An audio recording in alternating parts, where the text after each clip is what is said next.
서초에는 한 초등학교에서 이제 신입 교사가 자살하는 사건이 벌어졌죠. 이것 때문에 이제 한 며칠 동안 이제 교권 침해 논란이 이제 벌어지고 있는데, 저는 이 사건 보면서 조금 궁금한 게, 언론에서 이제 교권 침해 해가지고 막 교권을 강화해야 된다 이런 얘기들을 많이 하고 있는데, 그런 뉴스 보면서 도대체 교권이 뭐지? 그리고 교권 침해는 뭘 의미하는 걸까? 라는 생각이 들거든요. 좀 근본적인 질문이 좀 필요해 보여요. 일단은 좀 얘기를 해보자면, 교사는 학생을 담당하는 사람이거든요. 학생이 없으면 교사가 존재할 수가 없죠. 이게 전형적인 교육 서비스 직종인데, 과거에는 교사들한테 이제 전인 교육이라는 이제 명분을 주고 학생들에 대해서 이제 부모의 역할을 이제 담당하게 했어요. 그래서 진짜 거의 부모나 다름없는 권위를 가지고 학생들을 다뤘죠, 과거에는. 근데 지금의 교사는 그렇지 않아요. 지금의 교사는 그냥 월급 받으면서 교육 서비스를 제공하는 직업 정도로 이제 인식이 되고 있죠. 그래서 과거에는 뭐 체벌이라든가 이런 게 당연시됐지만, 지금은 뭐 체벌 같은 걸로 학생을 다루는 어떤 그런 폭력 행위들, 이런 게 금지되고 있는데, 저는 이거는 당연한 수순이라고 봐요. 이번 사건에서는 제가 이제 궁금한 거는, 그렇다면 왜 그 교사가 극단적인 그런 선택을 할 때까지 학교 내 케어하는 프로그램이 전혀 없었나?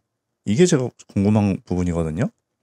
이게 보통 직장도 마찬가지인데, 막 각종 뭐 상사의 어떤 갑질들, 다른 업체들로부터의 갑질, 이런 게 난무하잖아요, 사회에는.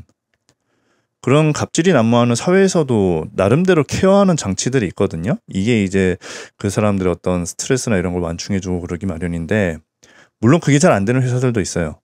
그런 회사들은 거의 뭐 자살이나 과로사 같은 게 나타나기도 하고, 그 언론이나 교육단체들 그리고 뭐 교육 전문가라는 사람들 이렇게 요즘에 뉴스에 이렇게 나와가지고 늘어놓는 얘기를 들어보면, 무슨 교권이니 뭐니 이런 뜬구름 잡는 얘기만 늘어놓고, 이런 교사들 개개인의 어떤 현장에 대한 어떤 케어에 대한 문제는 전혀 얘기를 안 하거든요. 그런 걸 보면서 저는, 그럼 저 사람들이 말하는 교권이라는 게 도대체 뭔가 하는 생각이 들더라고요. 어차피 학생들을 폭력으로 다스리던 시대는 지났어요. 그런 제도는 이제 나올 수 없거든요. 시대가 바뀌었기 때문에. 결국 뭐 교원단체나 이런 전문가들이 주장하는 건 교사들의 어떤 과중한 업무를 완화해달라는 건데, 근데 그동안 교사들 업무는 계속 지속적으로 완화되어 왔고 처우도 개선되어 왔죠. 게다가 지금 점점 학생 수가 줄어들어서, 뭐 한 교실에 학생 수가 30명도 안 되는 데가 많은 상황에서 학생 수가 줄어들고 있는데 교사의 처우 개선을 계속 늘려줄 수는 없어요. 그렇다면 교사의 문제를 어떻게 개선할 거냐? 뭐 학부모들의 지나친 간섭, 갑질, 그리고 문제 학생들에 대한 어떤 지도, 뭐 이런 문제들. 그걸 이거 어떻게 하겠다고? 어차피 학생이 교육 서비스의 대상인 이상은 그 학부모를 상대할 수밖에 없어요. 그건 필연이거든요.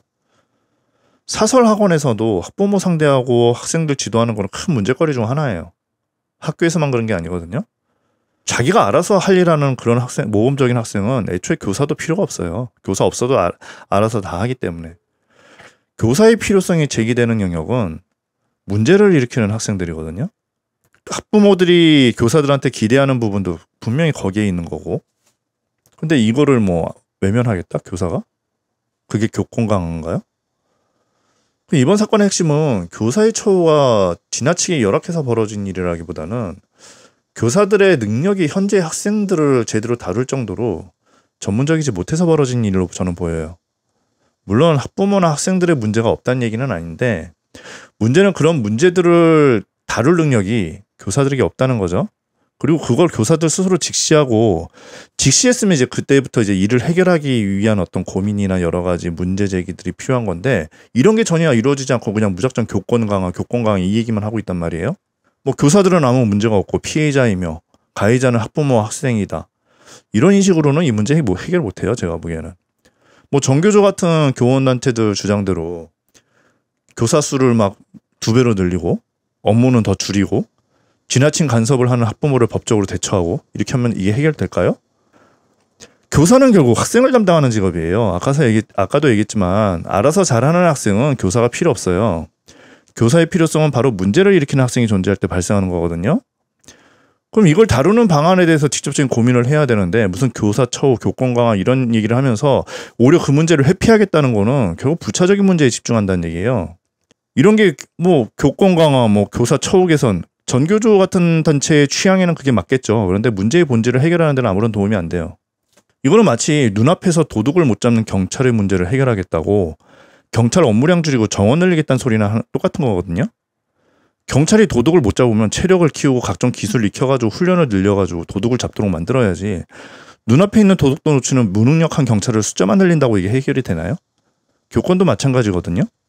자꾸 언론에서 교권 강조하는데 애초에 학생들을 무자비하게 폭행하고 학부모들에게 뇌물 상납받고 이랬던 과거의 교사들도 이런 문제 해결하지 못했어요. 결국은.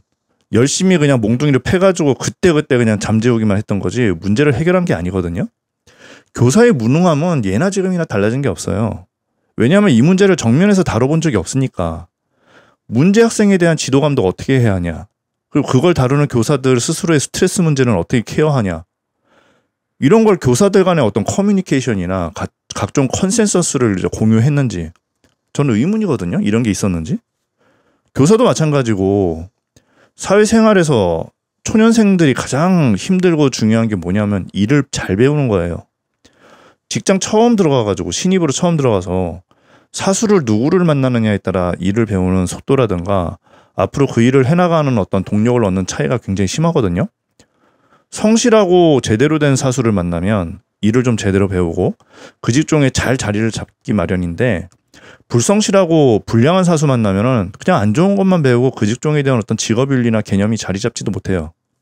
내가 보기엔 교사들은 이 직업정신이라는 측면에서 좀 커다란 문제를 갖고 있는 것 같거든요. 그들이 학생들을 위해서 열심히 일을 안 한다는 얘기는 절대 아니에요. 열심히 하고 있는데 문제는 학생들은 시대가 흐를수록 빠르게 이제 변화해 가는데 교사들은 거기에 발맞추지 못한다는 얘기예요. 1980년대 학생들을 1960년대 방식으로 다뤘던 어떤 과거의 교사들 그리고 2020년대 학생들을 2000년대 방식으로 다루는 현재 교사들 내가 보기엔 문제는 거기서 거기거든요. 물론 전교조나 교육감들은 이런 거에 관심이 없어요. 그들은 정치단체라서 지금의 사건도 어떻게든 자신들 정치적 이득을 확장하는 데 이용할 생각만 하고 있거든요. 실제로 지금 그렇게 움직이고 있고요.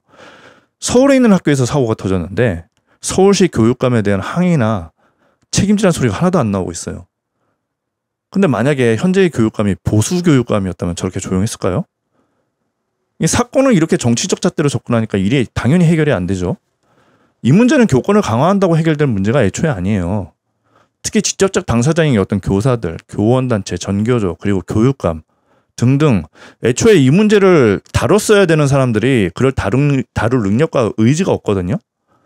이런 일이 처음 있었던 것도 아니고 해결할 의지가 있었다면 애초에 이런 일이 벌어지지도 않았어요. 근데 그들은 문제의 어떤 해결 그리고 이렇게 피해를 당한 교사들이 나오는 거를 다시 막는 데에 대한 거는 관심이 없어요. 그냥 교사의 죽음을 어떻게든 자신들의 정치적으로 이용할 생각만 하고 있고 그리고 또 이런 놈들한테 또 병분을 실어주는 언론들도 마찬가지죠.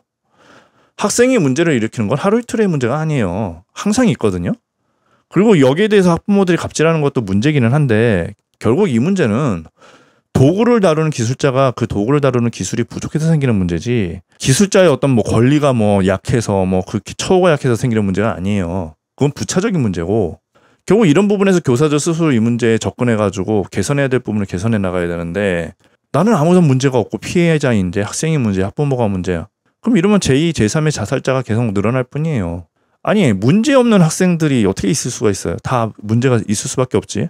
교육을 시켜도 잘 안 되는 애들 아니면 뭐 사고 치는 애들 성격에 문제가 있는 애들 아니면 범죄를 저지르는 애들 아니 학생들은 이런 학생들은 항상 있어 왔어요. 그걸 다루는 게 교사라는 직종인 거예요. 어쩔 수 없어요 이거는. 그런 학생들의 학부모는 당연히 의지할 때가 교사인 거고 이거는 100년 뒤에도 달라질 수가 없어요. 이건 똑같은 문제예요. 결국 교사들 스스로 이 문제를 의지를 가져야 되는데 자꾸 무슨 엉뚱한 소리를 한다고요. 무슨 교권 강화? 뭐 어떻게 강화하겠다는 건지 난 모르겠어요. 교권을.